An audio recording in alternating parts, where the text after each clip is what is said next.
Welcome back. So we are moving on from data mining into marketing, and data mining, like I said, is critical. Like if you become master at the data mining piece and then you become a very hyper-focused marketer, wholesaling is going to work out extremely well for you. There's another 6 or 7 videos as part of this course. None of them at all do I feel are more important than the first 2 that we're going over, and that is the data mining aspect and the marketing. If you create the data needed to throw out some solid marketing, opportunities will happen and they will continue to happen. And if they continue to happen enough, I don't care how bad you are at the rest of this, opportunities will turn into solutions for you to go out there and earn a living in this business. If you skip the data mining piece and you skip the marketing piece, I don't care how much you understand about the rest of this course, it means nothing at all until you have figured out the data mining and marketing aspect of this business. Everything in this business is going to boil down to these last 2 lessons that I've done: marketing and data mining. Everything else is just the process that makes the money from here. Keep these in mind, watch them over and over again, become master marketers. Let me explain something to you about this current video that we're about to watch.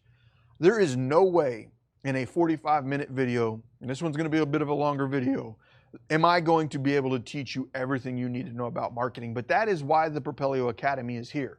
There are other courses out there on marketing, and we're planning on bringing even more of them to you. We have Christina Cross scheduled to be in here. She's going to be talking about direct mail and her marketing systems. She does, and I can't put words into her mouth, but from everything I've been told, like $500,000 in direct mail a month. Somebody that puts that kind of money into direct mail should have a pretty good understanding of how those systems work. So she teaches in the direct mail piece.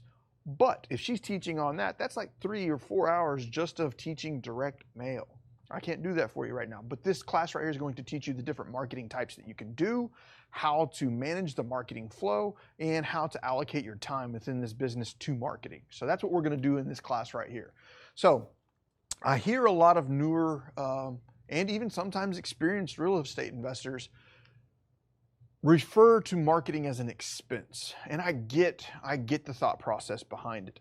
I consider it personally, though, to be an investment. With the correct metrics and the correct data behind my marketing efforts, should not see that as an expense. It's an investment. I put $1,000 in marketing, I get $2,000 in leads. I put $1,500 in marketing, I get $3,000 in leads. I should know without a doubt that the money that I'm going to spend is going to create an income for me. But the only way to figure that out is I must start marketing. And that's where so many newer investors get absolutely stuck. They see the expense of dropping $500 on a pay-per-click campaign. They see the expense of dropping direct mail. They see the expense of X, Y, and Z, and they use that and or their lack of knowledge as a reason for why they're not going out there and trying to create opportunity. And that's what marketing does. Well, here are some of the metrics that you should be looking at in your marketing campaigns to help drive your decisions on those investments. Like if someone was to come up to me and say, hey, would you invest into this? And they gave me no true details about the investment, I'd be like, no. Well, how would I present this investment to someone else? Here are the metrics that I suspect and or would require of my own company. I need to know what the total numbers of actions. I put on here total X per lead. What do I mean by total of X per lead?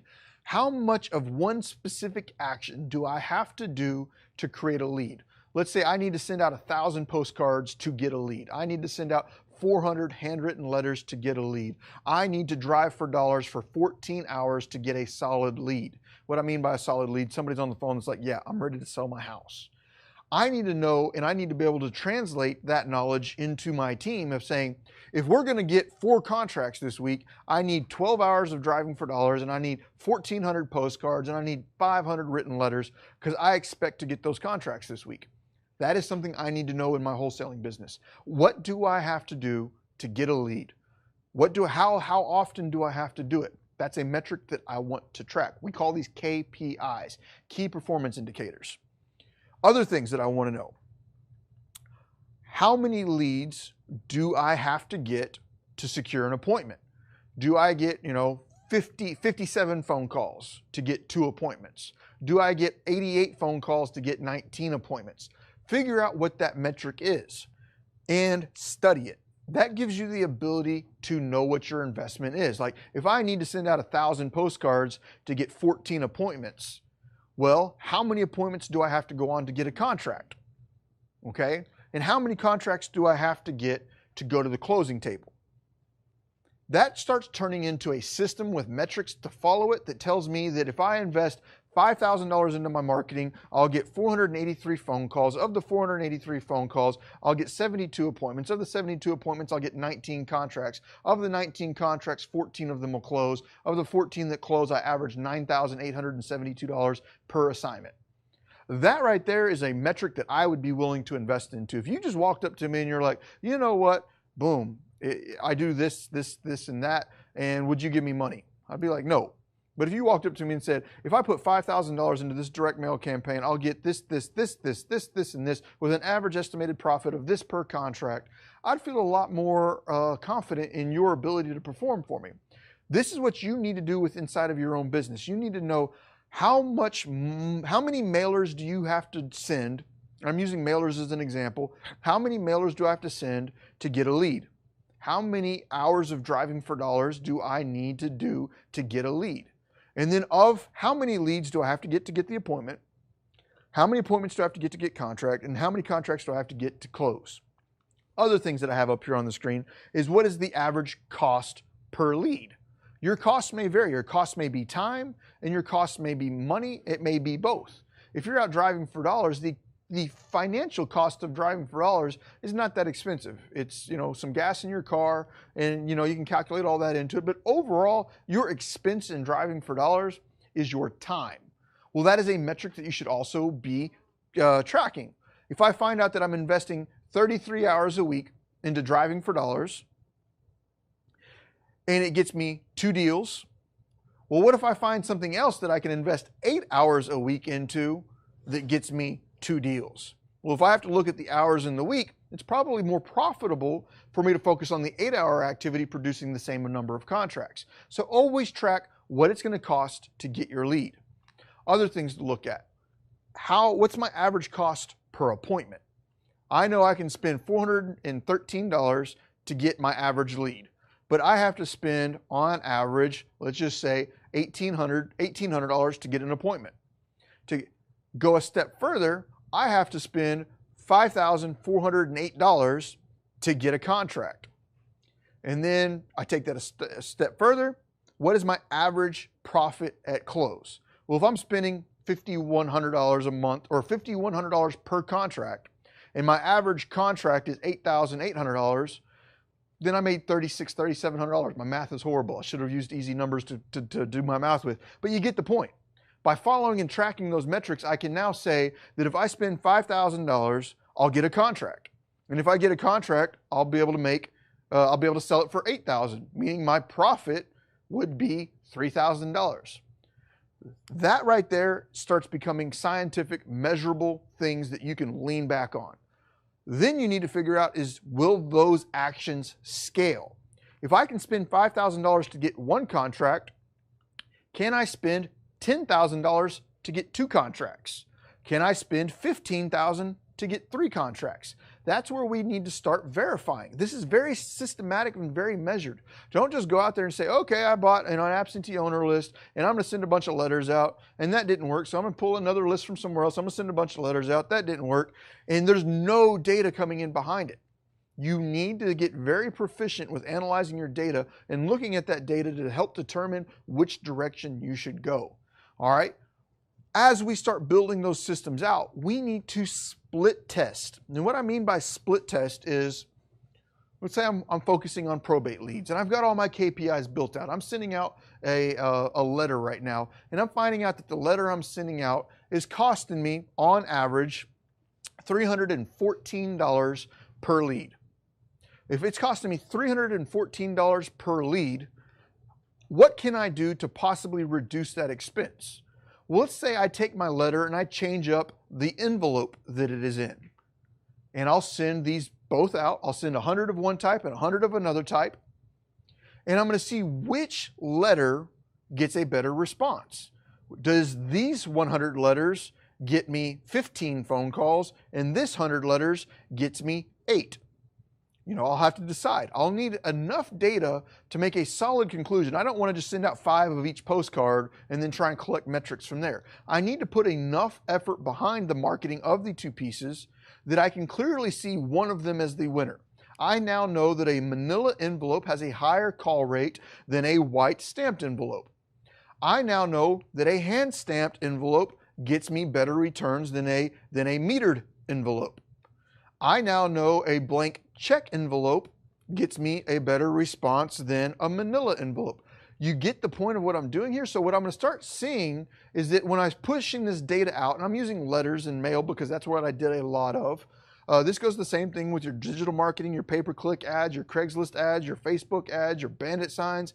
Everything should be split test. If I'm dropping bandit signs, those bandit signs have verbiage on it. Try sitting out the bandit signs with X message and another one with Y message.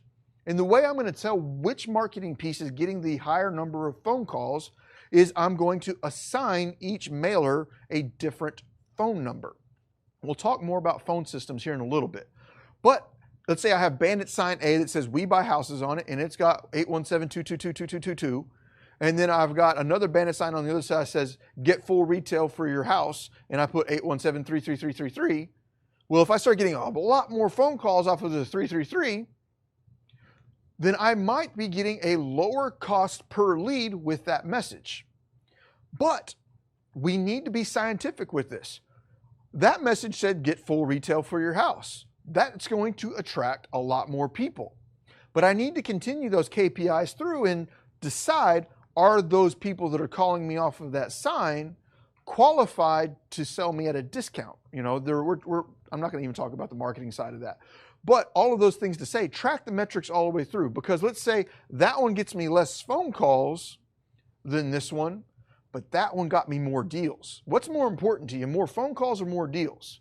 So what you may find is as you start narrowing your list down and going into niche lists, you'll see a higher cost per lead, but you will see a much higher appointment and a much higher contract and a much higher profit coming off of this one list. So don't always just look at one metric. Always look at the entire thing. I may not be getting a whole lot of leads off of my affidavits of heirship, but I don't have to spend a lot of money on them either. But the 3 or 4 leads a year that I get off of that marketing averaged $28,000 in profit. Now, if I looked at nothing other than that, that would say, you know what? Affidavits of heirship is not going to get me a large volume of deals, but if I knock out 3 properties off of the affidavits of heirship this year, I should anticipate making probably $60,000 to $80,000 just off of that one marketing piece. Okay? That may not be enough to support you. So that's where you start looking at your metrics across different motivations, across different data sources, your list stacking, and you need to put all of that together and determine a big picture of what does your marketing look like.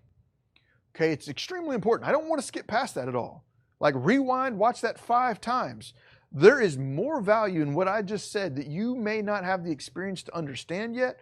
The piece I just discussed is the lifeblood of your business. It is not a joke. Get into it. Dig in and become a master at the data mining and marketing, and everything from this point forward is just going to be gravy. Okay? Starting out. Why are so many of us attracted to wholesaling? Because it is an opportunity with limited to no capital to enter into an industry that can permanently change your life for the better. Not only your life, but generations of people can be changed in this business. And it is a business that is able to be performed starting out with limited to no capital. Do I believe that you're going to kill it in this business with limited to no capital? No, but it'll get your foot in the door, so that way you can knock down a contract. And guess what that contract is? That's your first initial seed investment into your business. You're going to need to reinvest that money back into the business. Don't take that and go out and spend it. Take that money that you get off that first 2, 3, 4 contracts, and reinvest them back into systems and scaling, so that way you can invest that money back into, if I spend $5,000 this month, I'll get $3,000 back, or I'll get $8,000 back. If I spend $20,000 this month, I'll get $43,000 back. You start putting money invested back into your wholesaling business, and you start measuring the returns you'll get. But starting out, many of us will not have the money to market. So we have different marketing techniques that we can employ depending upon where we are at in life and our budget. We're going to need to figure out how much time we are willing to commit to this, and we need to figure out how much money we have to commit to this. If I have limited to no money, I will need to exchange my time for these marketing activities. If I have no money, if I have no time, I better have money, because money will buy the tools to do the marketing for you. If you have no money and you have no time, this is nothing more than an education for you, because you need one of those two things to perform in this business. Okay, so let's take a look at some different resources that you have between the free and the paid options. Okay, let's take a look at it. Let's start off, we're going to talk with one of the paid options. If you're going to be doing mail, that is an expensive business and arena to get into. I cannot speak for everyone else. I can only speak on my experience. And then I can give you a little bit of information based upon the circles I'm in, and I know what their marketing budgets are. Direct mail is a competitive arena to get into. And if you're going to do enough direct mail to support a significant annual salary, you've got several options. And I don't want to get too sidetracked on this, but what I want to make sure that you understand is clear is, do not jump into the direct mail game and think that you're going to do $50 a month in direct mail and crush it in this business. If you're using hyper-targeted lists and you are straight data mining like crazy and you're putting together some solid marketing, you will get opportunities. But with mail, $50 a month, $100 a month, even $500 a month, I don't think is gonna be your best option. You might have to go 4, 5, 6, 7, 8 months, a year, spending $500 a month to land a deal. I'm not blanketing that as a guarantee for everyone. What I will say is that the people I see killing it in direct mail are spending at least $10,000 a month, at least, and many of which are spending $30,000, $40,000, $50,000 a month to get the number of properties that they're doing. Direct mail is also passive and a little more competitive. I think that we're in an era right now where there are other marketing strategies employed that you can employ that have a better return per lead than direct mail, but direct mail is kind of like an easy button. If I've got money, I can buy a list, I can send that list to a print house, easy button, done. But I consider it to be, unless you have an extreme budget behind it, not your best marketing choice. I hate speaking in ultimatums, I truly do, because I don't want to discourage anybody from doing it. Just understand that if you're going to do it, you better be solid in your KPIs, solid in your copywriting, and solid in everything else you got going on. And that's all I've got to say right now about the mail piece side of it. But there are other things to think about when we are doing mail, and that's postcards versus letters.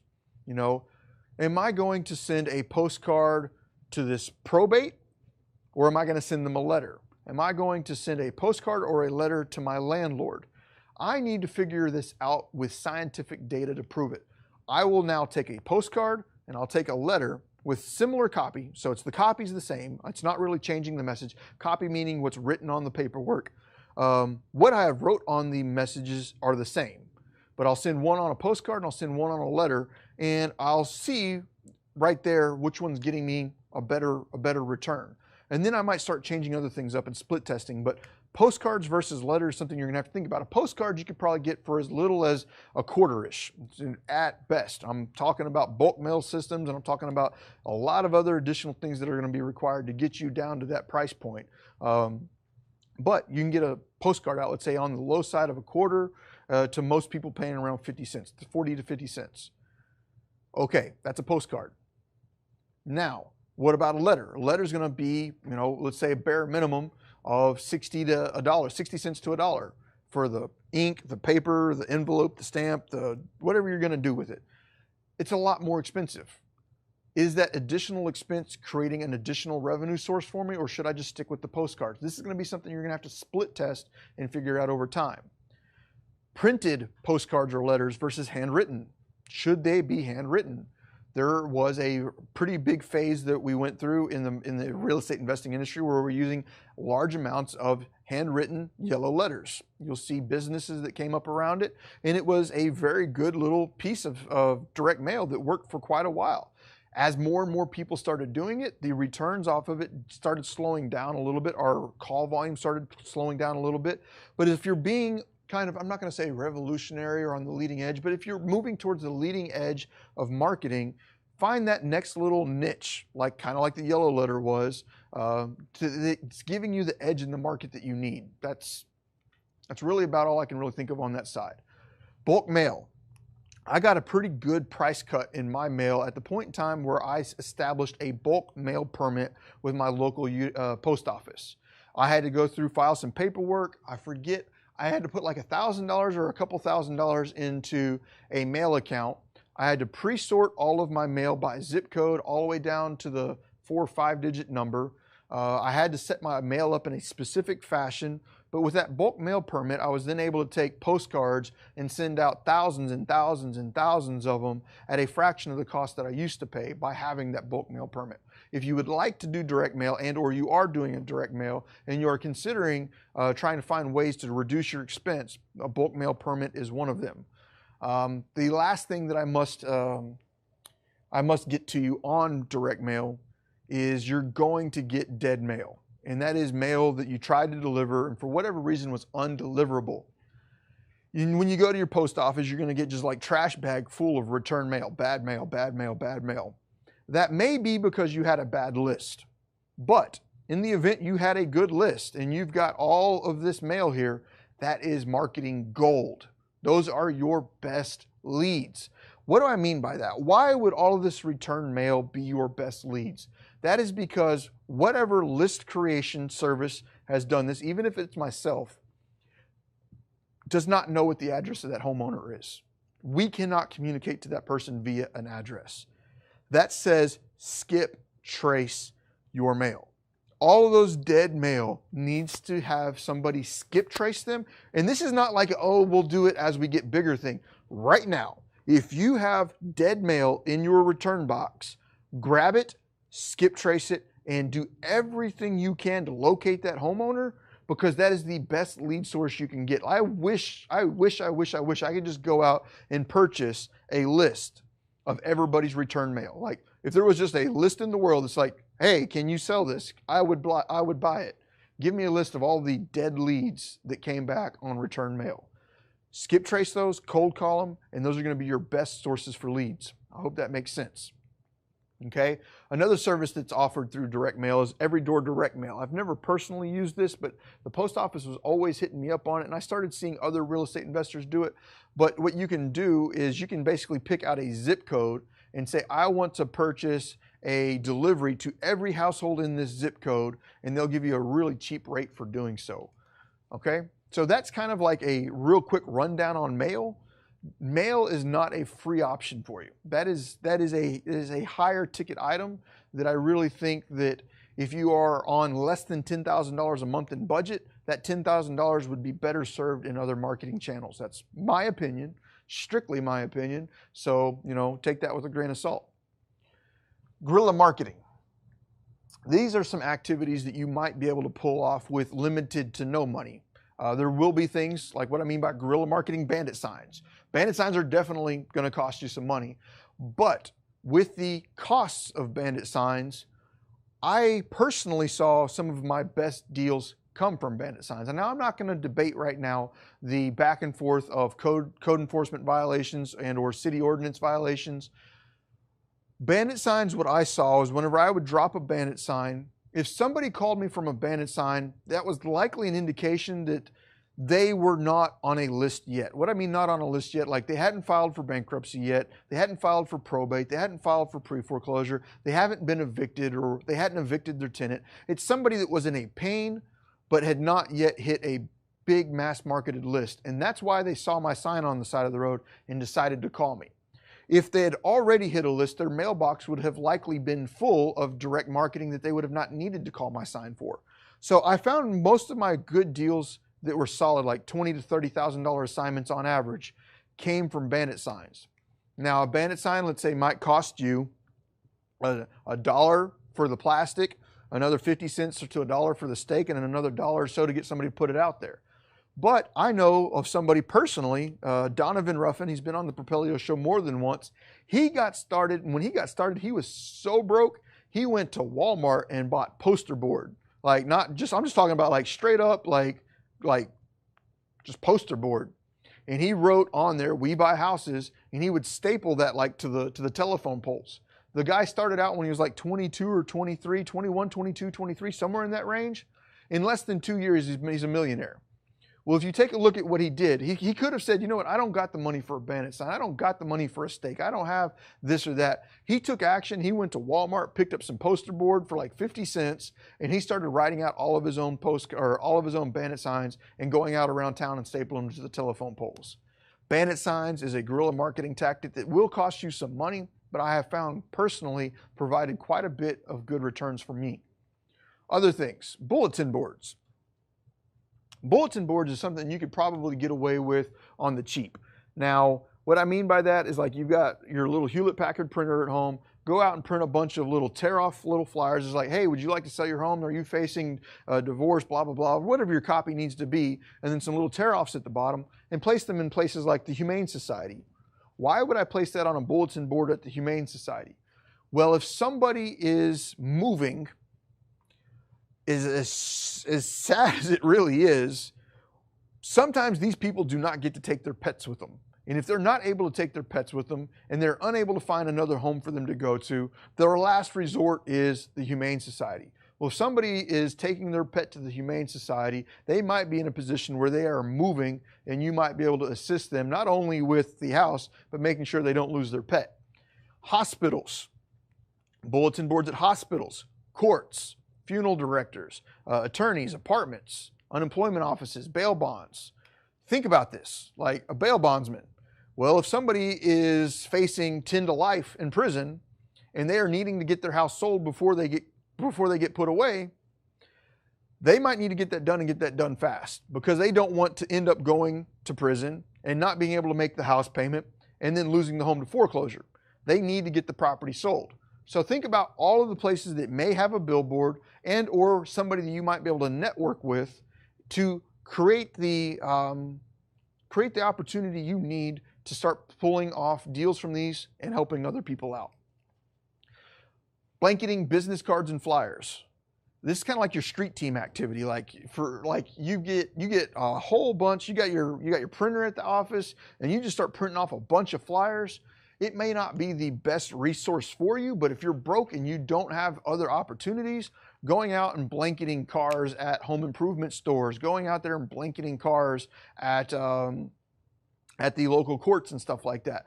Am I saying to go out and get yourself in trouble? No, but getting your name out there. That's all I'm trying to say on that side. Those activities do not provide great long-term results, but what I'm talking about right now is if you're broke, I need to get you a deal. I need to get you at least one deal, and anything you can possibly do to get out there in front of people and just start getting your name out there is going to provide a good activity for you. Try and get as creative as you want to with it. You don't have to reinvent the wheel, but I would much rather, drop postcards at the eviction court. If there's eviction court, and I know that eviction court's Tuesday morning at 8 a.m., and I show up to the eviction court and I put I buy houses business card on every single car out there, there's a chance that there might be a landlord walking out of there, see your business card on their windshield and be like, you know what, I just found out that my tenant's going to be there for another 3 months. I'm pissed off. I'm tired of dealing with this. And they call you. Did that cost you much money? It might cost you. You might be able to get free business cards from Vistaprint. I don't recommend it. Spend the extra $50 and get a couple hundred and use those business cards as your flyers. Find places where you might be able to blanket those business cards and create a win for you. All you have to do is create one solid contract and it can completely and totally change the trajectory of everything you've got going on. Okay, network marketing. Network marketing can be extremely profitable for the right person. What do I mean by the right person?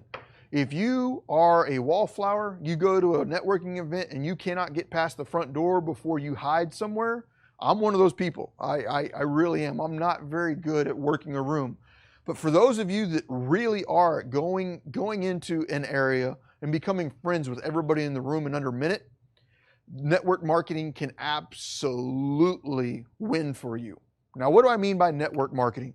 Initially, all of us should have some level of communication on our social media profiles indicating what we are and what we do.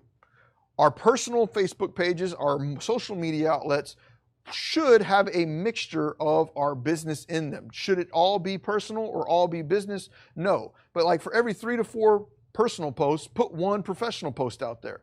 And you should conduct yourself on your social media profile how you would I'm not going to say how you would expect, but imagine your seller trying to find more information about you and then they look at your social media profile. It should not be anything other than what you would want that seller to see. It's public information, it's public knowledge. Your sellers will find you. But use social media not only to interact with everybody within your circle, but to go into buy-sell trade groups and start networking with people through your social media accounts, so that way as many people as you can possibly get your name, brand, image in front of understands what you as an investor can do for them and or their referrals. Some of the people that you may want to try and connect with, okay?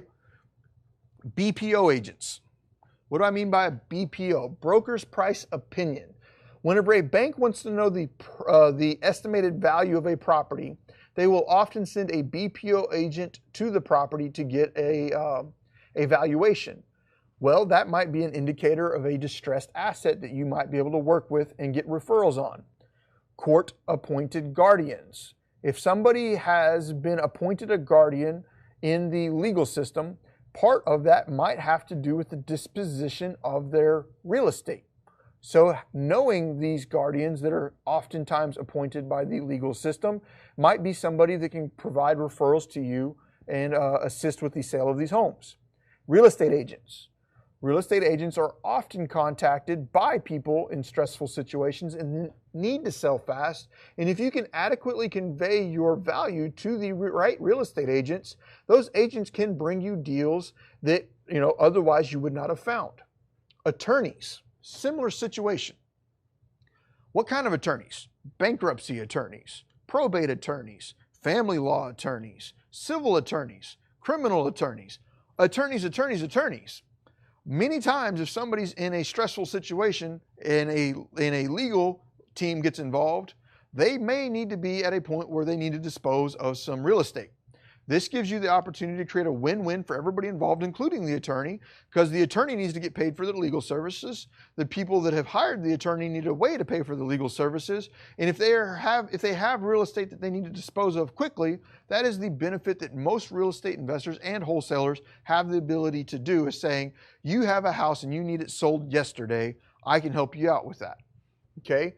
Postal employees. They walk around neighborhoods day in and day out. That includes USPS, UPS, FedEx, Amazon delivery. These types of people are people that you can network with and say, hey, if you come across any boarded up or abandoned houses, or you happen to see any homes that appear to be abnormally distressed for the neighborhood, I'll give you a referral fee, blah, blah, blah, if you refer that property to me. Now, with that being said, and I don't want to get off on a rabbit trail here because I don't know if I discuss it somewhere else, so I'm going to discuss it right now because I don't remember. Your state laws may or may not have things in place that are going to have verbiage similar to this. Acting as a licensed real estate agent without a license. What that basically means is that you are going out and you're trying to find real estate and find person A and find person B and transact that deal for them. Many states have laws against that because you are acting as a real estate agent to do that. So what I just mentioned, by talking with these people and saying, hey, if you see a property like this, can you pass that on to me? There may be some areas where people will debate whether or not that is acting as an agent. Now, there's definitely ways that you can put these partnerships together, and I'm not going to discuss that right here on that slide, but if you hear me talk about this, acting as an agent without a license, however that verbiage goes in your state, it may or may not necessarily be in your state, realize that there are ways to do this legitimately without violating those laws. Part of that could be JV agreements, part of that could be marketing agreements, part of that could be X, Y, or Z that will keep you good and legal. I don't want to scare you there, but you may go out into a Facebook forum or somebody has a half truth and they're like saying what you're doing is illegal. Well, maybe the way you are doing it has some negative connotation to it, but if you just do it in the right way, you're just fine. You can pay people referral fees for marketing leads. You are a marketing creator, or I am JVing with you as a part of this deal, etc. I don't really have that baked into the slide, and that kind of got off on a side tangent, but I wanted to make sure I spoke on that just in case I forgot it somewhere else. So going back, postal employees, code enforcement officers, they're out there writing up tickets to people. Asset preservation. Those are the people that the banks hire when they have an REO and or an abandoned property to go out there and winterize the house and board the house up. So knowing these asset preservation teams are great for you, because if they're getting a phone call and saying, you know, go board up 123 Main Street, you look up 123 Main Street, find out that it is still a property owned by somebody, I can now market to those people and try and secure it. Why would the bank send someone out to secure a house? Well, it's completely and totally in their rights most of the time based on their paperwork. If they find out that you have abandoned the asset, that they are allowed to go in there and preserve the asset. Okay? Funeral directors, title companies. Title companies have deals fall apart all the time, and you might be able to come in there and help them out. Contractors. What do I mean by contractors? If you're in Texas and it's 118 degrees outside, and you call up an HVAC repair company and they give you a quote that you need a brand new system and they say it's $7,000, and you're standing there like, I haven't had $7,000 ever in my entire life. How am I going to buy a brand new air conditioning system? I can't afford that. Well, that might end up being a lead where you have a homeowner that can no longer afford to repair their home, and they may be in a situation where they would rather sell the home and get rid of the headache than try and find out a way to fix it on their own. Other people to think of on contractors would be roofing repair companies, air conditioning companies, foundation companies, so on and so forth. You kind of get the point on that. Property managers. What better way to find tired landlords than the property managers? If you've got a property manager and they're used to managing 100, 200 properties for other real estate investors, and a real estate investor that they know of has had a lot of issues lately with getting the repairs done on them, make-readies done on them, and getting the property up to code or whatever they need to do to get that property leased, that property manager may be able to refer that landlord over to you and create a synergy that allows you all to win. Retirement homes. Insurance brokers. Insurance brokers know when somebody's home's flooded, or when their home is caught on fire, or when the other home has had so much damage that they have filed a claim against it. First responders, credit repair companies, car repo people, make-ready carpet cleaners. This is by no means an exhaustive list of the people that you can network with to try and garner leads, but if you are really good at networking a room and communicating with people so that way, you know, no one's a stranger, network marketing is a free resource that I would be willing to bet on its own could have you a fairly profitable year. So take that into consideration. Don't neglect that. But if you are not, the best at walking up and communicating with people, you might still be able to do this, but you're gonna have to figure out your niche. Network marketing, though, is a free resource to those of you that kind of have the gift of gab. Okay? Digital marketing. Now, on the digital marketing side, this is not my specialty. Most of all of my marketing activity went through guerrilla marketing and bandit signs, going through finding my niche lists and shooting direct mail, and then phone marketing. I'll talk more about phone marketing here in a little bit. Digital marketing is something that I've had to get into over the last year, but I'm at a point now where I didn't learn all the ins and outs of digital marketing. I hired other people to do it for me, but I'm going to throw some things out here that I think are important for you to think about as a real estate investor with digital marketing. There is going to be a demographic between, the probably XYZ age and younger, where their number one resource for information is the internet. They're not really looking at their mailbox for information. They're not really looking at other media channels for their information. They go to the internet for their information. So if someone hits a distressful situation and they want to sell their home and sell it fast, one of the first things they will do is go into Google and say, sell my home fast in Dallas, sell my home fast in Fort Worth. If they do that, you need to have some sort of online presence there that these people can now become a part of. You know, have my website out there, some things to look at, landing pages and websites. I need a website to be found on the internet, or at least, you know, it's great for you to have a website for them to find your business. Like if a homeowner goes out there and they're trying to find more information out about you and they type in your name and they can't find anything about you, what's gonna happen is you're gonna lose that person to everybody else that they just found. So having your website out there and giving these people some way to find out and do some research on you online is incredibly important. Landing pages are ways of getting specific information to specific people and on a single page site. But through having my website out there, website is not just a miraculous lead generating tool. It's not like I'm just gonna buy a website and then all of a sudden I'm gonna have 100 leads coming in a day. That website is going to require work to generate leads. You can exchange your time for these activities. Some of the things that you could be doing, time or money, both of these. If we're gonna be doing pay-per-click and pay-per-impression advertising, where I am paying Google, you know, when you go search Google and you're like, hey, I'm interested in buying some new shoes, and you always see a couple ads at the top. Well, people pay to put their ads up there. You can do the exact same thing with your home buying business. If I go into Google and I type sell my home fast Dallas, you can pay to put your marketing up there. Okay, and then if somebody clicks on it, Google charges you. Okay, that's pay-per-click advertising. It is definitely something that I consider to be worthwhile in this business. It can be a little bit competitive and you're gonna have to pay to get up there. So if you don't have a big budget, pay-per-click might not be the #1 resource for you, but don't discount online marketing because you can't afford to do pay-per-click. There are some other activities that you can do to increase your online web presence without directly affecting your pocketbook. You see up there that you've got, you know, those paid ads, but right underneath those paid ads is somebody that was on there for free. Now I say for free, they've had to do a lot of work to their website to get that there, but the work that they have done to that website to get it there was potentially free. And that is called, I'm gonna skip past this one and I'm gonna go to SEO. Search engine optimization. They have gone through their website and they've created enough keywords and terms that when Google indexes their website, Google sees that that website has a high probability of pertaining to the exact question that you're answering. So Google selects your website to show to people.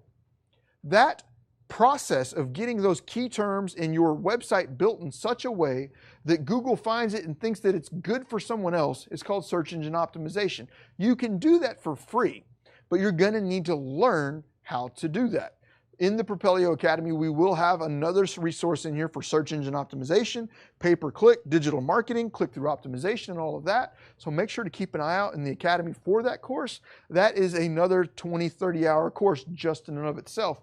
But if you have the technological experience to go in there and hit up SEO, CTO, click-through optimization, that's kind of split testing your website. Remember I was talking about split testing earlier and I kept referring to mail? Well, you can click through optimize your website where it basically says, okay, if I say X, Y, and Z at the header of my website versus ABC on the other one, which one gets a better conversion?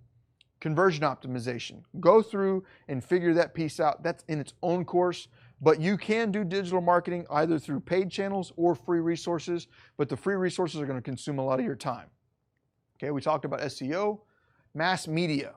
This is gonna be a little bit more expensive, okay? This is definitely gonna be more expensive, but buying billboards. Billboards, you see the Home Investors franchises, We Buy Ugly Houses, you got the caveman guy up there all the time. You see those everywhere. Billboards, you see radio ads. Radio ads are a great way of getting in touch of a broad audience. Like I can purchase a 45-second ad set on XYZ radio station and I can get that to play at peak optimum hours 7 days a week and I hit 800,000 people a week with my message.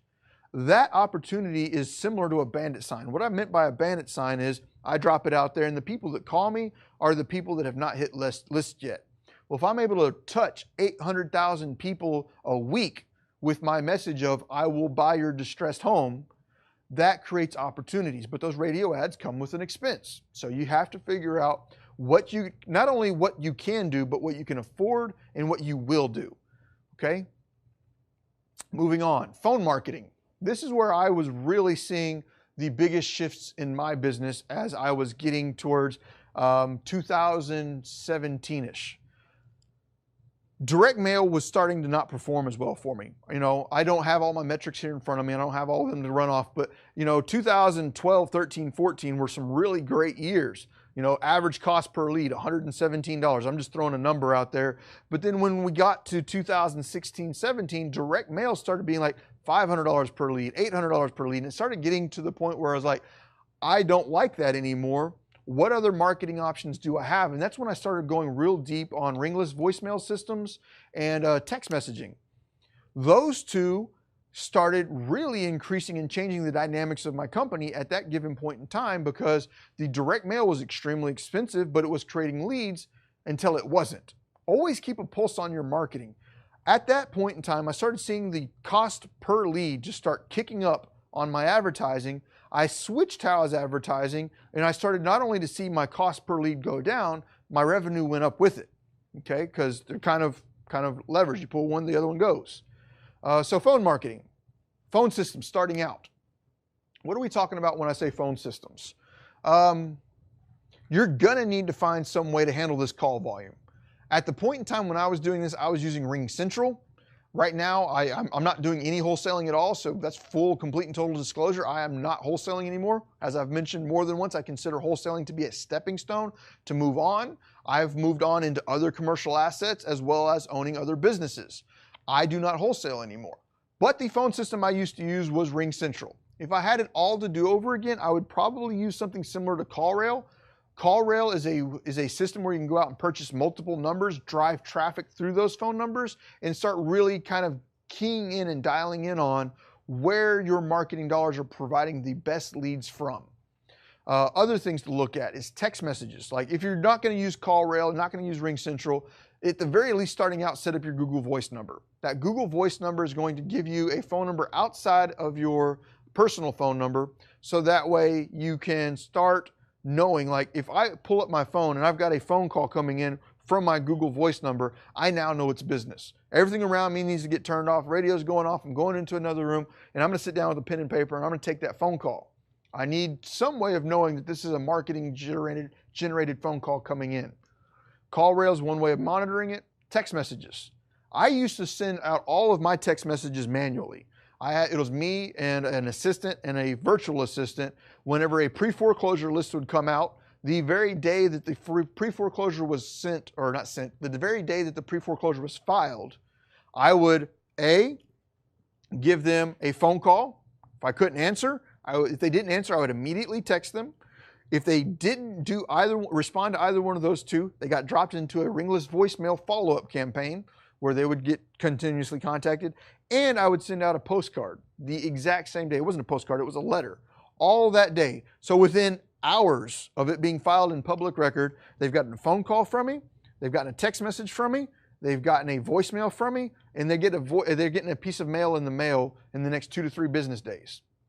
That was speed that allowed me to catch up, because if all I did was send out the direct mail, there was probably 2 to 3 days at the very least before my mail would touch that mailbox.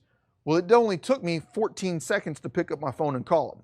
So I started getting away from direct mail around 2015-ish and really started focusing in on phone marketing, cold calling, RVMs, and text messages.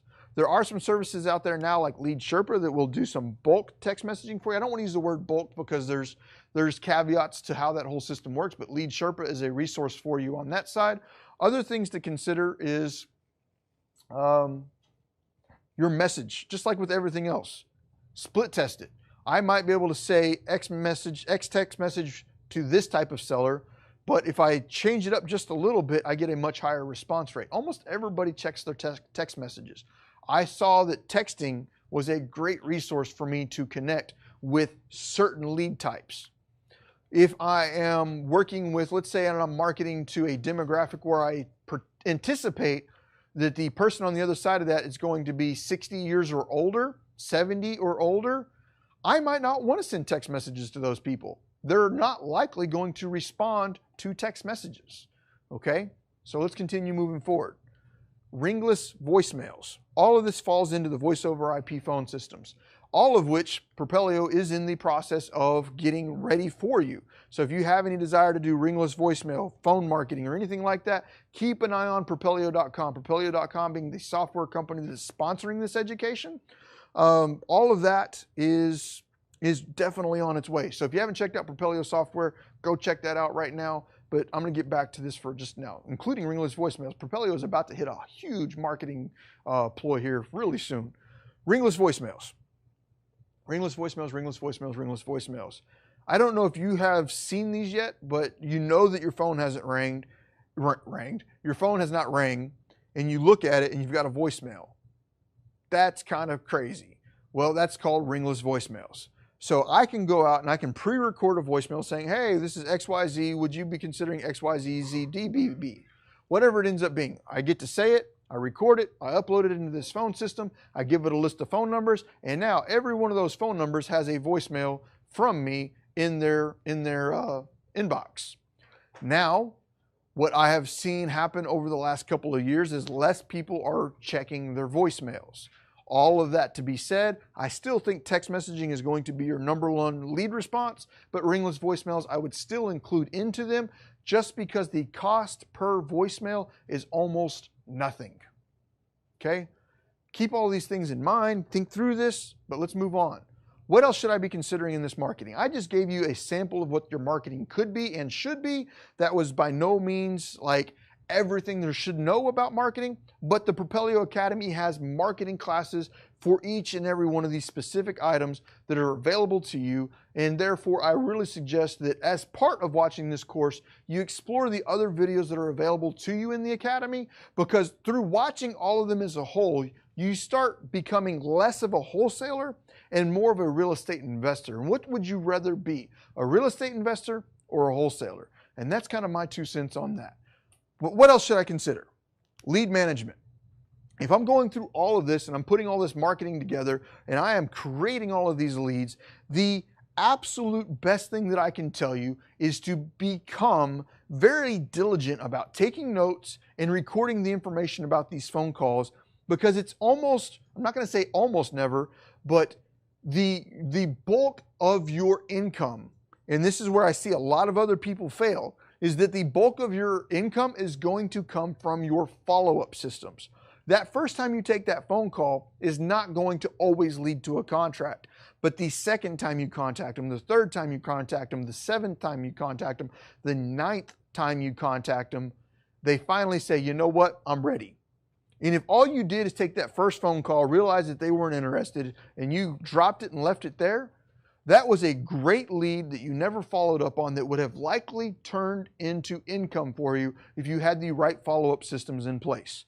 You can check out Propelio.com. We do have a lead management system in there. Feel free to go check that out. Free trial, all those other good stuff. But follow-up systems are key to you. Without a solid follow-up system, you will find yourself constantly chasing new leads while you've got profitable leads that are already there being ignored. Do not do that, okay?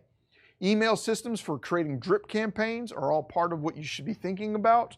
But overall, follow-ups, text messages, phone calls, emails, further direct mail, X, Y, and Z. Do not let those leads go cold. Keep them in your funnel at all times. Recycle them back through and just continue moving forward, because you might find out that you got to know 18 months ago, but out of nowhere, that person calls you back because they never lost contact with you. Always be marketing, okay? Becoming the last master lead generator is the piece that I find almost all newer investors struggling with. They understand the business. They understand how to complete a wholesale transaction. They understand all the processes of a wholesale transaction. But this is where almost everyone fails, and that is why I have put so much emphasis on these first 2 classes being data mining and marketing, because these are the 2 things that will make or break your business. I don't care how much you understand about the rest of what I'm going to teach you. You might be a master of all of the rest of that. But if you fail on these 2 pieces, your opportunities to employ that education are going to be none. There is just not going to happen.